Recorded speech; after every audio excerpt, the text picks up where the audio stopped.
지난주에 그 늦가기 결혼을 한 후배가 미국에서 잠시 귀국을 했습니다. 아버님이 수술을 하셨다 그래서 잠시 만나고 이야기를 나눴습니다. 그래서 이제 아는 사람들끼리 몇몇 만나서 이야기를 나누다가 예전에 알고 있었던 선배라든지 동기라든지 그런 사람들에 대한 얘기를 나누게 되었습니다. 근데 그렇게 얘기를 나누면서 그 당시 되게 열심히 있었고 좀 어떻게 보면 신앙적으로 좀 튀었던 사람들에 대한 얘기도 나왔습니다. 그런데 그 분들이 그 당시의 모습과 지금의 모습을 그대로 잘 유지하는 사람들도 있었던 반면에 또 그렇지 아니한 이들도 있음을 보게 되었습니다. 어떤 사람들은 제가 잘 알지 못하는 사람들도 있었지만 세 형제였는데 그 당시 신앙적으로는 되게 뛰어났었고 또 열심히 있었고 또 자기 주장도 강했고 또 여러 가지 교회 봉사도 했었는데 지금의 모습을 보게 되면 그 세 명이 다 국내에 없거나 어디 있는지도 모를 정도로 커다란 사건을 저지른 다음에 숨어 지내는 것을 이야기를 들었습니다. 또 다른 어떤 사람도 교회에서는 무척 주목받았던 사람이지만 지금은 사회적 지탄을 받는 사람도 등장을 했습니다. 물론 신앙의 열심을 계속적으로 유지하는 사람들도 있음을 봅니다. 저는 그런 생각들을 해봅니다. 지난 시간에도 그런 비슷한 얘기를 들었지만 어떤 때 우리들이 매번 드리는 고난주간과 부활절이 내게 있어서 어떤 의미를 지니고 있는지를 좀 생각해 봐야 되지 않을까라는 생각을 했습니다.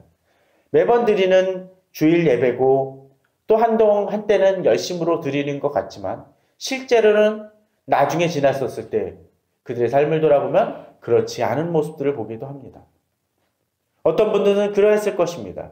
청년 때 열심으로 자기 신앙을 고백하고 예수 그리스도만이 나의 구주라고 이야기를 했지만 실제로 그의 마음속에 있었던 어떤 쓴뿌리라든가 악을 제거하지 못함을 통해서 넘어지는 자의 모습을 지금은 존재할지도 모릅니다. 우리는 지난 시간에 보았던 그 두 명의 인물들 중에 별로 주목받지 못하고 어떤 때는 주변 사람들에 의해서 욕을 먹었던 그 여인이 드린 그 옥합의 이야기, 사건을 돌아봤습니다. 그때 어떠했습니까? 그 여인은 그렇게 지탄을 받았을지 모르지만 지금은 가장 귀한 헌신으로서 주목받습니다. 그에 반해서 가룟 유다는 그 당시 가장 합리적인 돈 사용을 이야기를 했지만 그는 가장 비참한 인생을 또 예수 그리스도를 배신하는 자로서 기록되는 그런 부끄러움을 그런 상처를 그런 과거를 가지게 되었습니다. 그건 더 이상 돌이킬 수도 없는 일이죠. 오늘 본문 속에서도 사실은 저는 그런 두 사람을 또는 그런 두 부류의 사람들을 좀 살펴보았으면 합니다. 그래서 제목도 예비하는 자 그리고 배신하는 자로 잡아봤습니다. 오늘 본문을 보게 되면 17절에서 19절에서의 어떤 사건과 또 20절에서 25절 사건을 크게 한번 나눠볼 수 있을 것 같습니다. 먼저 17절입니다. 17절에 보면 어떤 사건이 등장을 합니까? 무교절의 첫날에 제자들이 예수께 나와서 이르되 유월절 음식 잡수실 것을 우리가 어디서 준비하기를 원하시나이까? 라고 얘기를 했습니다. 지금 상황이 어떠했습니까? 예수 그리스도께서 계속 십자가 고난이라든지 여러 가지 비유를 통해서 예수님에게 당할 고난과 죽음 그리고 부활에 대한 이야기를 예수님께서 여러 가지로 언급을 하셨습니다. 또 말세에 일어날 일들에 대해서 여러 가지 비유로 말씀하시기도 했습니다. 그런데 제자들은 어떻게 행하고 있습니까?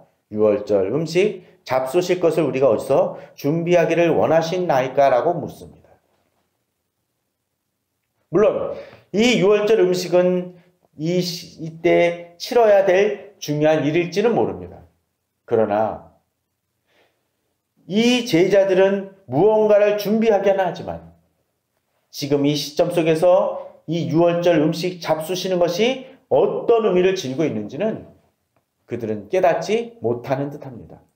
아마도 그들에게 있어서 이 유월절 음식 잡수시는 것을 준비하는 그 행위는 매년 치러졌던 그 유월절의 행사를 치르는 것에 지나지 않을 수 있습니다.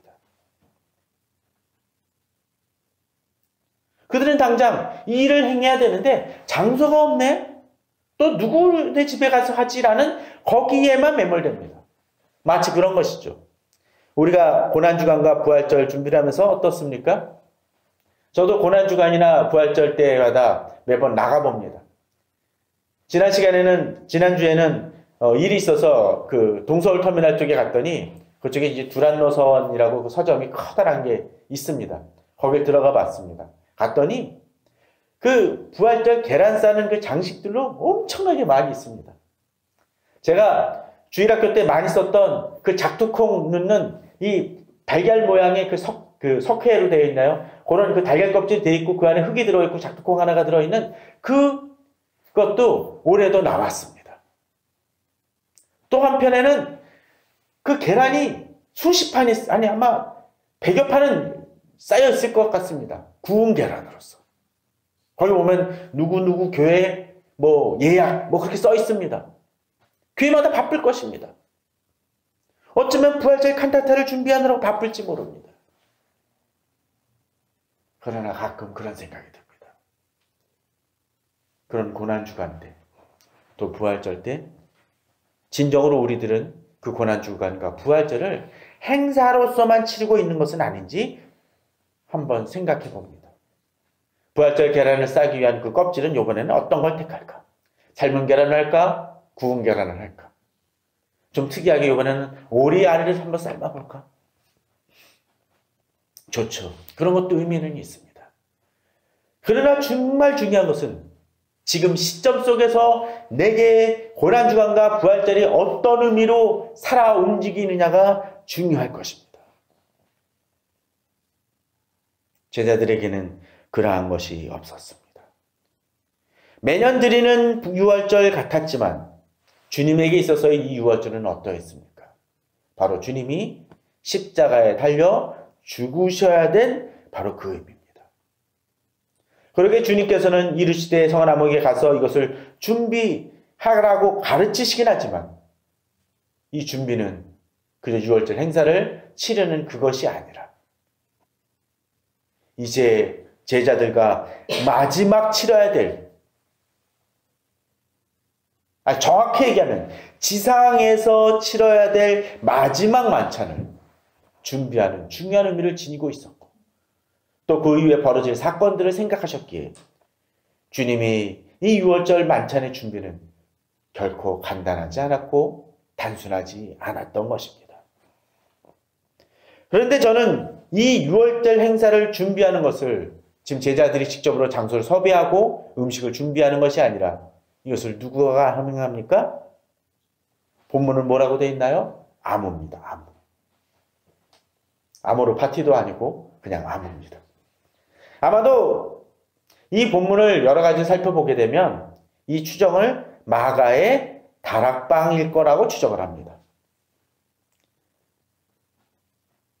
마가의 다락방이라고 언급은 하지만 정확하게 얘기하면 아마 마가의 아버지의 다락방일 것입니다. 그 당시 마가는 젊었으니까요. 그런데 그런 생각을 해봅니다. 가서 했더니 어떡합니까? 내 때 가까이 왔으니 내 제들과 함께 유월절을 내 집에서 지키겠다 하시더라 했었을 때 어쩌면 급작스러운 얘기일 수도 있고 또 주님이 언젠가 어느 때인가 성경에 등장하진 않지만 내가 언젠가는 너한테 이걸 준비하라고 얘기할지 모른다. 또는 내가 이번에는 할지 모르니 미리 준비해둬라라고 언지를 주셨을지도 모릅니다. 어찌됐건 간에 이 사람은 어떻게 하죠?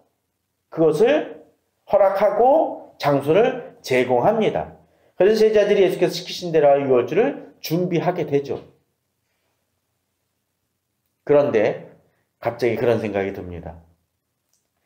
이 사람은 이 장소를 제공한 마가의 아버지나 또는 어머니 또는 마가는 이 만찬에 참석했습니까?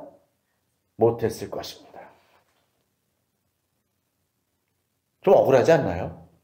내가 준비했는데, 내가 장소를 제공했는데 아마도 당시의 기록이나 여러 가지 정황들을 보게 되면 마가의 집안은 꽤 잘 살았을 것으로 추정이 됩니다. 그럼에도 불구하고 장소 제공으로만 그칩니다. 아마 물자들도 제공했을지도 모를 것이고 또 이것을 시중드는 종들이 어느 정도 동원됐을지도 모를 것 같습니다. 어찌됐건 간에 이 마가의 다락방의 주인인 이 마가의 아버지나 마가는 여기 초대된 손님이 아닙니다. 어쩌면 그냥 바깥에서 일어나는 일들을, 안에서 일어나는 일들을 지켜보는 이들에 지나지 않았을지 모릅니다. 그렇다라면 만약 우리가 이런 상황이라면 기분이 혹시라도 좋을까요? 그렇지 않을 것 같습니다. 저도 교회 행사를 청년부 때부터 또는 이전에 있었던 교회에서 부목사로, 부교육자로 준비했었을 때 준비하는 일들을 많이 했었지 제가 주도적으로 앞에 나서서 뭘 한 적은 거의 없습니다. 그러다 보면 사진 한 장도 제대로 찍히지 않을 때도 있습니다.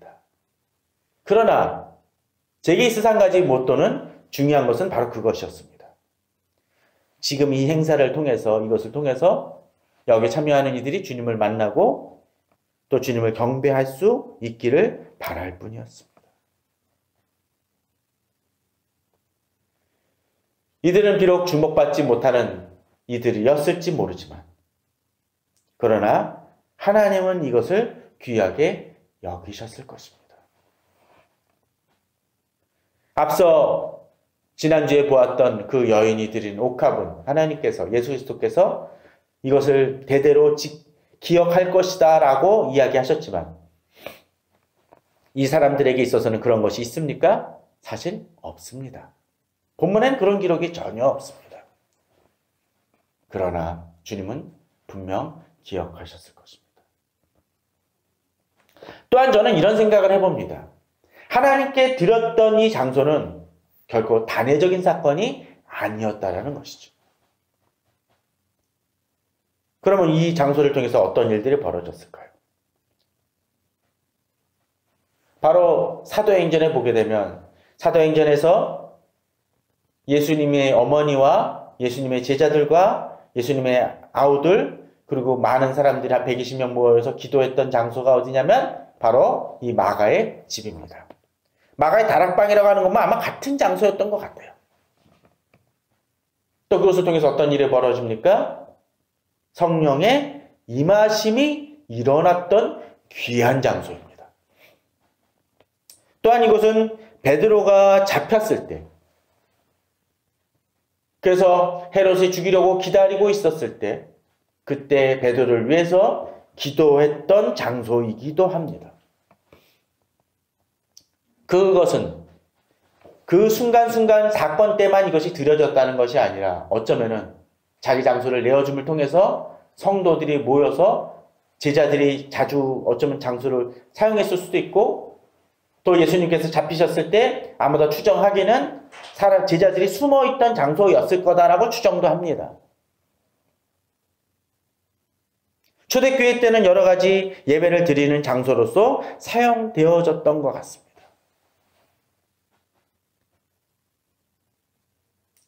어떤 때 성경 속에서는 또는 우리가 주변에서 제대로 깨닫지 못하지만 이렇게 믿음의 장소가 되는 곳도 있을 수 있습니다.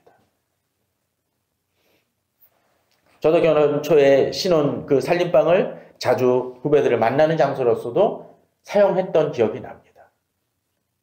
여러 가지 문제가 있는 사람들은 찾아오기도 했었고 결혼을 앞두고 저희가 이렇게 결혼해도 될까요? 라고 찾아왔던 커플들도 여럿 있었던 걸로 기억을 합니다.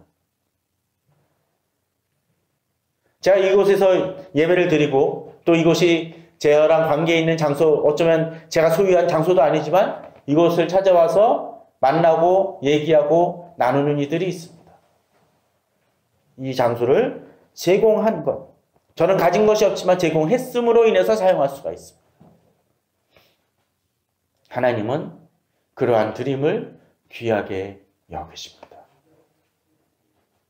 그러면 그렇게 장소가 귀하게 여김으로만 사용되어졌습니까? 이 마가의 아버지가 어떠했는지는 잘 알지 못하지만 마가가 우리는 기억해 볼 필요가 있습니다. 마가는 그 당시 청년이었고 여러 가지 잘 모르고 실패하고 넘어짐도 있었던 것 같습니다. 마가는 바나바의 조카로 추정되기도 하고 또 바나바의 조카로서 선교 여행을 같이 바나바와 바울과 떠나기도 합니다. 근데 어떤 일이 벌어집니까?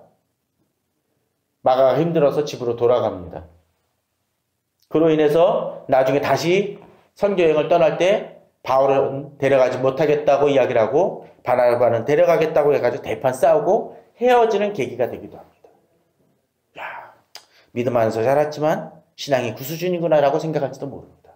그러나 바울이 디모데후서에서 가장 어렵고 힘들 때 모든 제자들이 자기를 쫓던 제자들이 떠나고 배신하고 어떤 때는 그 근처에 없었을 때 그 자리를 지켰던 사람이 누구였냐라면 바로 마가였습니다. 한 번 넘어졌었지만 그는 끝까지 그 신앙 속에서 바울을 섬기며 돕는 역할을 행합니다. 그리고 마가복음을 기록하는 저자로서도 등극을 합니다. 하나님의 축복입니다. 하나님께 드리고 하나님 앞에서 헌신하고 사람들이 주목받지 않지만 하나님 앞에서 여러 가지로 헌신하며 믿음으로 봉사하는 이들을 하나님은 귀하게 여기십니다. 또 그 자녀들마저도 그 믿음이 이어져 갈 때 하나님은 그들을 사랑하십니다. 저는 그러한 축복이 우리 성도님들에게 임하길 믿습니다. 물론 어떤 때 그 자녀들 중에 마가처럼 실패하고 넘어지고 그런 이들도 있을지 모릅니다. 앞서 제가 얘기를 했던 그 옛날 기억의 그 동기들이라든지 선배들도 어떤 때 지금은 안 좋은 이름으로 불려지는 이들도 있을지 모르지만 하나님이 그들을 다시 세우실 수도 있음을 믿습니다. 주변에 믿음으로 나아갔지만 실패한 이들이 있습니까? 기도하십시오. 그들이 다시 일어설 수 있도록. 저는 주변에 그런 이들을 종종 바라봅니다. 교회마저도 끊었었지만 다시 그 신앙을 회복하는 이들도 봅니다. 믿음의 씨앗들, 말씀의 씨앗들이 그들에게 뿌려졌었기 때문에 그렇습니다. 우리가 기도를 포기하지 말아야 할 이유이기도 합니다. 이 고난주간 부활절 때 우리가 또한 드리기도 해야 되고 당연히 또한 헌신하기도 해야 되고 사람들이 주목하건 안 주목하건 간에 또한 우리가 기도하면서 예전에 헌신했지만 실패했거나 넘어지고 시험에 들었던 이들이 있다면 그들을 위해서도 기도하십시오. 그들이 다시 일어설 수 있도록.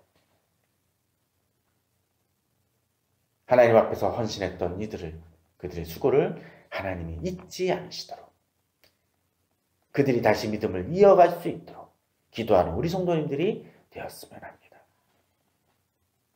그에 반해서 또 다른 인물이 등장을 합니다. 21절에서 25절에 등장을 하죠. 주님께서 20절에서 어떻게 이야기를 하시나요? 이 중에 저물 때 예수께서 12시 함께 앉으셨더니 21절에 그들이 먹을 때 이를 때 내가 진실로 너에게 이르노니 너 중에 한 사람이 나를 팔리라 하시니. 좋은 시간입니다. 정말 나누는 시간인데 갑자기 주님께서 뜬금없이 이 중에 한 사람이 나를 팔 것이라고 얘기하십니다. 그랬더니 어떡합니까? 제자들이 근심을 하게 되죠. 그래서 어떻게 행하나요? 22절에 보면 그들이 몹시 근심하여 각각 여짜오되 주여 나는 아니지요. 주여 나는 아니지요. 그랬더니 25절에 예수를 파는 유다. 참 표현이 그렇죠. 제자 12제자 중에 유다가 아니라 예수를 파는 유다라고 규정을 합니다. 그리고 유다도 묻습니다. 랍비여 나는 아니지요. 여기서 우리는 한 가지 좀 중요한 것을 좀 보았으면 합니다. 이 제자들이 근심하여 여짜올 때 유다도 이야기를 합니다. 나는 아니죠 하면서 동일한 질문을 행합니다. 그러나 동일한 것 같지만 좀 다른 모습들을 보게 됩니다. 아마도 이전에 먼저 좀 살펴보면 이 유다가 이렇게 얘기했던 이유가 뭘까요? 23절, 24절을 보면 그럴 것 같습니다. 대답하여 이르시되 나와 함께 그릇에 손을 넣는 자가 그가 나를 팔리라. 그리고 24절에 좀 세게 얘기하시죠. 자기에 대하여 기록된 대로 가거니와 그는 인자를 파는 그 사람에게는 화가 있을 것이라고 됩니다. 그 사람은 차라리 태어나지 아니었더라면 제게 좋을 뻔 하였느니라고 강하게 얘기하십니다. 가끔 좀 세게 얘기하시는 목사님들 중에 그런 분들이 있죠. 헌신하지 않으면 하나님이 벌하실 것입니다 라고 얘기해가지고 상처받는 성도님들이 있습니다. 마치 예수님께서 그러신 것 같아요. 그러나 목사님들이 그렇게 쉽게 얘기하고 이 예수님이 얘기하는 얘기가 같습니까? 아닙니다. 실제로 일어날 일이었습니다. 그리고 일어났습니다. 이렇게 예수님께서 강하게 얘기하시니까 아마도 유다는 이야기를 이제 행하고 있습니다. 자기도 질문하죠. 아마도 그런 것 같습니다. 찔림으로 인해서 자기가 여기서 좀 면피하기 위해서 하고 있었을지도 모릅니다. 이런 질문을 안 하면 괜히 자기가 실제로 파는 자처럼 오해받을까봐 도둑이 재발 저리듯이 아마도 했던 것일지도 모릅니다. 또 예수님께서 이런 얘기까지 하니까 혹시라도 이렇게 얘기는 하지만 괜히 넘겨짚으시는 거겠지 하고 이야기하는 것처럼 생각해서 불어 변명하는 의미에서 했을지도 모를 것 같습니다. 그런데 이 제자의 가룟 유다의 얘기를 보면 참 많은 부분이 다름을 보게 됩니다. 어떤 분이 다른 것 같습니까? 나는 아니지만 똑같습니다. 22절을 먼저 이야기라는 배경을 한번 살펴보십시오. 그들이 뭐라고 얘기합니까? 몹시 근심하여. 아니 제자들이 안 팔면 되지. 뭐 근심할 게 뭐가 있습니까? 그냥 혹시라도 자식이가 그런데 빠질까? 또는 자기가 혹시라도 우리 주변에 그렇다면 누군지는 알아야 되는 거 아닌가라는 생각 때문에 이런 질문을 했을 것입니다. 근심거립니다. 누군가 배신한다는데 안 그렇겠습니까? 이렇게 생각하는 것이 아마 양심의 찔림일 것입니다. 주님 말씀하셨으니까 그것을 진지하게 받아들이는 것입니다. 물론 다들 나중에 배신하고 떠나갔지만 그에 반해서 가룟 유다는 어떻게 행합니까? 그것이 없습니다. 몹시 근심하여 대답하여 이르되가 아니라 그냥 대답합니다. 그의 마음이 어떠함을 봅니까? 이미 굳어져 있음을 보게 됩니다. 더더군다나 앞에 23절, 24절에 그렇게 예수님께서 강하게 얘기하셨음에도 불구하고 마음이 찔려서 대답하여 이르되가 아니라 없습니다. 굳어져 있다라는 것이죠. 어쩌면 지금 상황을 면피하고자 하는 그런 이유일지도 모릅니다. 우리의 양심이 이렇게 굳어져 있을 수 있습니다. 말씀을 들어도 깨닫지 못하는 자가 있을 수 있습니다. 말씀을 듣지만 전혀 마음에 요동하지 않냐는 경우가 있습니다. 마치 의사 선생님이 당신 암 말기로서 오늘 내일 할지 모릅니다. 심근경색에 지금 꽉 막혀가지고 이제 곧 바로 수술 안 하면 죽습니다. 라고 얘기하는데 그래요? 라고 그냥 얘기하는 사람이 있다면 우리는 저 사람 왜 저러지? 라고 얘기하는 사람이 있을지 모릅니다. 간암으로 이제 곧 죽으니 담배와 술은 금하십시오 라고 얘기하는데 의사 앞에서 담배를 물고 술을 마시는 사람이 있다면 그건 미친 사람이라고 얘기할 것입니다. 근데 종종 주변에 보면 그럼에도 불구하고 술을 못 끊는 분들이 있더라고요. 담배값 한번 보십시오. 폐암에 걸려서 온 수술하고 얼굴이 흉측하고 막 상처투성이 그런 사진이 붙어 있는데도 담배를 핍니다. 그게 인간이에요. 또한 본문은 어떻습니까? 주여 나는 아니지요 라고 이야기를 하죠. 나는 아니지요 똑같습니다. 그런데 호칭이 다릅니다. 제자들은 어떻게 하나요? 주여입니다. 그에 반해서 유다는 어떻습니까? 랍비어라고 얘기합니다. 나중에 예수님이 겟세마네 동산에 있을 때 이 유다가 나타났을 때도 역시 랍비라고 부릅니다. 성경을 보게 되면, 특별히 신약서의 복음서를 보게 되면 예수님을 어떻게 부르느냐에 따라서 그 사람이 상태를, 예수님을 어떻게 바라보는지를 많이 보여줍니다. 예를 들면 이런 것입니다. 만일 우리가 어떤 사람에 대해서 옛날에는 대통령 각하라고도 불렀습니다. 또 요새는 대통령님이라고 부르죠. 또는 대통령이라고 부르면 어떡할까요? 그냥 앞에서 대통령 잘 지냈어? 라고 얘기하면 우리는 이상하게 볼 겁니다. 이제 나이가 먹으니까 친구들을 만나게 되면 가끔 가다가 호칭을 참 주의하는 사람들이 있습니다. 그냥 이름만 부르는 것이 아니라 그 사람의 직함을 불러주는 경우가 있습니다. 누구누구 대표, 김 대표, 또는 누구누구 교수. 저에 대해서는 친구들이 문목사라고 부르기도 하고 문목 그렇게 부르기도 합니다. 왜냐하면 그 사람을 존중해 준다고 생각을 하는 거죠. 그런데 한참 직급 아래인 대리쯤에 와가지고 이 회사 사장한테 가가지고 이 김 사장라고 얘기한다면 우리는 이상한 사람이라 할 것입니다. 뭐라고 불러야 되냐? 김 사장님이라고 해야겠죠. 그런데 또 옛날 직함만 부르는 사람이 있죠. 김 과장님. 이미 사장이 된 지 10여 년은 지났는데. 유다가 어떻습니까? 랍비어라고 얘기합니다. 최소한 예수님의 제자들이라면 이렇게 부르시면 안 됩니다.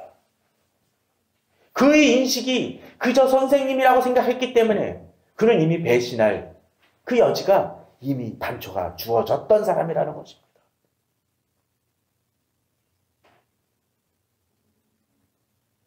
어떤 때는 호칭은 똑같이 부르지만 주님에 대해서 제대로 알지 못하는 이들이 있을 수 있습니다. 고난주간 부활절 때 예수 그리스도요 라고 이야기를 하지만 정작 주님에 대해서 제대로 깨닫지 못하는 이들이 있을 수 있습니다. 제가 아는 어느 교수님은 예수 그리스도의 호칭마저도 아주 깐깐하게 따지시는 분이 있습니다. 주님은 모호한 표현입니다 라고 얘기합니다. 그래서 항상 이분은 예수 그리스도라고 불러야 된다라고 분명하게 얘기하는 분도 있습니다. 저는 그분이 좀 과하다고 생각이 되어지지만 지금 내가 예수 그리스도를 어떻게 여기는지를 생각해 봐야 됩니다. 주여라고 이야기를 하지만 그저 그냥 세상에 부르는 정도, 그냥 스승이라고 생각하는 그 정도에 미친다면 어쩌면 나도 가룟 유다가 가는 길을 갈지도 모릅니다. 요한복음 13장에 보면은 그런 얘기가 됩니다. 이 상황을 좀 더 살펴봤으면 합니다. 내가 너희 모두를 가리켜 말하는 것이 아니니라. 나는 내가 택한 자들이 누구인지 아니라. 그러나 내 떡을 먹는 자가 내게 발꿈치를 들었다 한 성경을 응하게 하려는 것이라. 21절에 예수께서 이 말씀을 하시고 심령이 괴로워 증언하여 이르시되 내가 진실로 진실로 너희에게 이르노니 너희 중 하나가 나를 팔리라 하시니 제자들이 서로 보며 누구에 대하여 말씀하시는지 의심하더라. 가룟 유다가 지금 이 상황이었다고 생각을 해보십시오. 괜히 찔렸을 것입니다. 그렇게 자신을 속이기 위해서 이제 그도 이제 말하고 있는 것이지요. 주님이 내 앞에서 심령이 괴로워 이야기하시는데 가룟 유다는 마음이 굳어져 있었던 것입니다. 요한복음 13장 계속 보게 되면 그렇게 얘기합니다.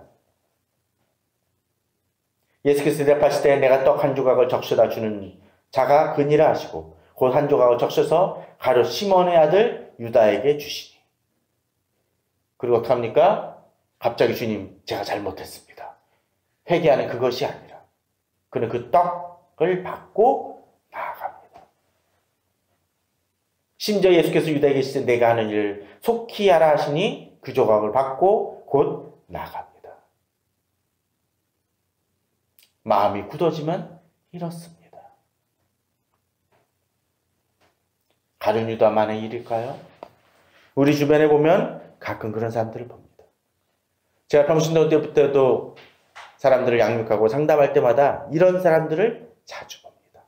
물론 다시 돌아오는 사람들도 있지만 앞에서 분명히 심각한 위기를 이야기함에도 불구하고 그도 동의를 함에도 불구하고 난 내 멋대로 살게 하고 그냥 떠나버립니다.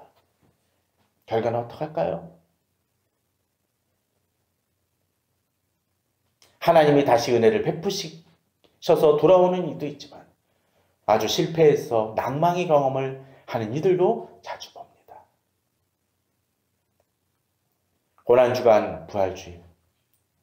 어쩜 우리는 많은 것을 준비할지 모릅니다. 특별히 가룟 유다 생각해 보십시오. 가룟 유다가 맡았던 역할이 뭐였죠? 돈계를 맡았던 사람입니다. 그럼 뭐 했을까요? 유월절 준비하느라 누가 영수증 끊어오면 빵값 지불해주고 또 포도주 값도 지불했을지 모릅니다. 또 여러 가지 행사 비용하면서 치르고 했을지 모릅니다. 그럼 누구보다도 많은 일을 행했던 사람일지 모릅니다. 유월절 만찬을 위해서. 그러나 그는 실패한 자가 되었고, 특별히 지금 이 구절이 이 요한복음 13장에 나오는 이 요한복음 이 사건이 등장하는 장이 몇 장입니까? 13장입니다.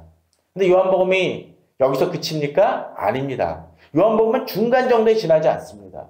그 뒤에 우리들이 잘 아는 나는 참 포도나무요 라고 얘기도 하고 주님은 나는 선한 목자라고도 이야기를 하는 내용들이 뒤에 나옵니다. 최후의 만찬 할 때 요한복음 구성상으로 보면요. 그러면 그동안 이 설교를 가룟 유다는 들었습니까? 못 들었습니다. 13장에서 나갔으니까. 그 얘기는 뭡니까? 그는 누구보다도 유월절 만찬을 위해서 많은 준비를 했을지 모르지만 은혜하고는 거리가 있었던 사람임을 봅니다. 저는 교회 행사를 할 때마다 수양의 준비라든지 부활절 준비라든지 절기 행사를 준비하는 많은 사람들을 봅니다. 근데 정작 그 사람들이 말씀을 듣지는 않는 것을 종종 봅니다. 은혜하고는 결부된 사람, 은혜하고는 거리가 있는 사람들을 봅니다. 심지어는 이 행사만 끝나면 투덜대는 사람들도 봅니다. 아니 내가 이거 계란은 거기 가서 주문하라 그러는데 왜 100원 비싸게 받았어요? 스크린 제대로 하려는데 왜 안 합니까? 아니 PPT에서 왜 저 옷자는 안 나요? 다 깨끗이 준비해야겠죠. 그러나 그런 불만과 그런 비난 속에서 그는 은혜와는 거리가 먼 것을 봅니다. 우리 성도님들에게 있어서 이 고난주간은 어떻습니까? 유월절 음식 잡수실 것을 우리가 어디서 준비하기를 원하시나이까 제자들이 묻는 것처럼 그냥 묻지만 거기에 담겨진 주께서 계속적으로 얘기하시는 그 주님의 메시지는 전혀 거리가 있다라면 어쩌면 우리는 제자들 같은 마음 그리고 예수님께서 잡히실 때 도망가거나 어쩌면 심지어 가룟 유다 같은 태어나지 말아야 될 자가 될지도 모를 것입니다. 그에 반해서 주목받지도 못했고 귀빈도 아니었지만 그 장소를 제공하며 주님의 은혜를 누렸던 그리고 여러 가지로 초대교회나 주님의 일을 이루는 데 커다란 도움을 주었던 마가와 마가의 가족들처럼 그렇게 은혜를 누리시는 분들입니까? 저는 우리 성도님들이 그러한 전자 같은 분들이 되기를 원합니다. 예비하고 주님의 은혜에 깊이 잠기며 주님의 도구로 쓰임 받으시기를 원합니다. 그러한 한 주간이 되는 이 고난주간이 되시기를 주님의 이름으로 축원합니다.